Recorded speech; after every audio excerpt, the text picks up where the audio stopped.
So the thong song is going crazy. It's like killing the airwaves. And then, we get that call from our lawyer, like, have a seat. If you're standing up, you might want to take a seat.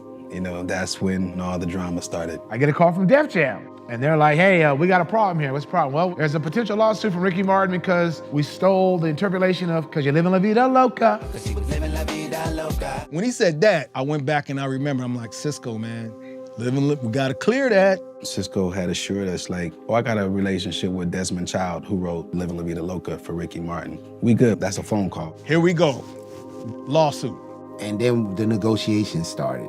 We went back and forth with how much they thought they should get for the song. And all of a sudden, like, you start seeing your publishing checks going. Desmond Child has more ownership of the song than anyone. I'll just put it like that. And I'm sure Sisqo didn't purposely say, you know what, no, I'm not gonna clear that, but somewhere along the line, there was definitely an oversight. As a manager, nobody came to me and said, can you get this clear? And then nobody at Def Jam, because you gotta have your music go through all the licensing departments, so I guess nobody noticed it. I really couldn't tell you who's at fault. We just gonna have to take the L on this one. Like, we gotta pay them for that. So we paid them, so everybody ate. Everybody that had something to do with it got their piece of the song.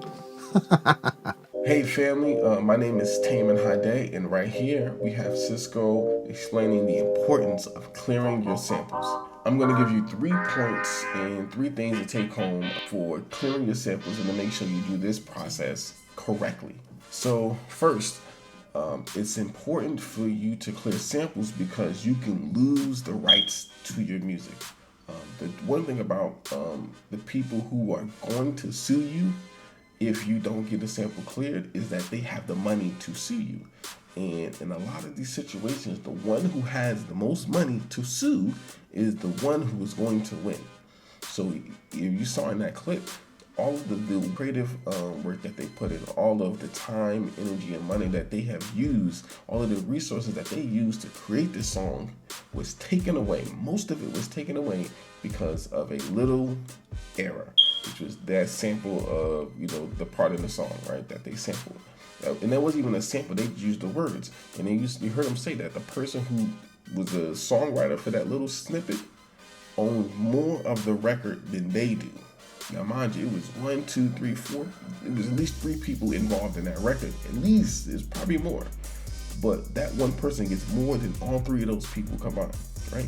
And so that's a problem. That's what happens. That can happen when you don't clear your samples and make sure all of your paperwork is in order. Number 2, a simple way to get your samples cleared nowadays is to use a website called TrackLib. Now, what TrackLib does is that they have a list of already cleared samples, which is amazing. That means you don't have to go through the hoopla of going directly to the publisher or the owner of the record to get these samples cleared. You can actually use these samples that they have on their website, which is amazing. They have different rules for how much of the sample that you use, how much of the royalties are owed to the original copyright, but there's no gray area, which is very important when you want to create music. You want to make sure that when you're creating music, that all your effort isn't lost by, not being able to reap the rewards of your work by not being able to own the music and make the publishing and make the money off of it, and all of that stuff is very important, especially if you want to be successful in the music industry and in the music business. So that's one resource that is very good to use, the TrackLib, especially if you use a lot of samples in your music. I would definitely start at TrackLib first. Now, the third thing that you can do, which is a little more difficult for a lot of people to accomplish, it's a more long-term goal, is to learn how to play an instrument. Now, if you learn how to play an instrument, if you have that under your belt, you can actually create your own samples.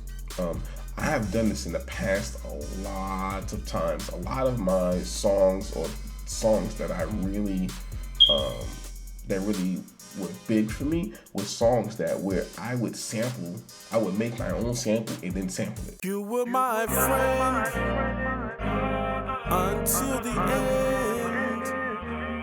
You were my friend until the very end.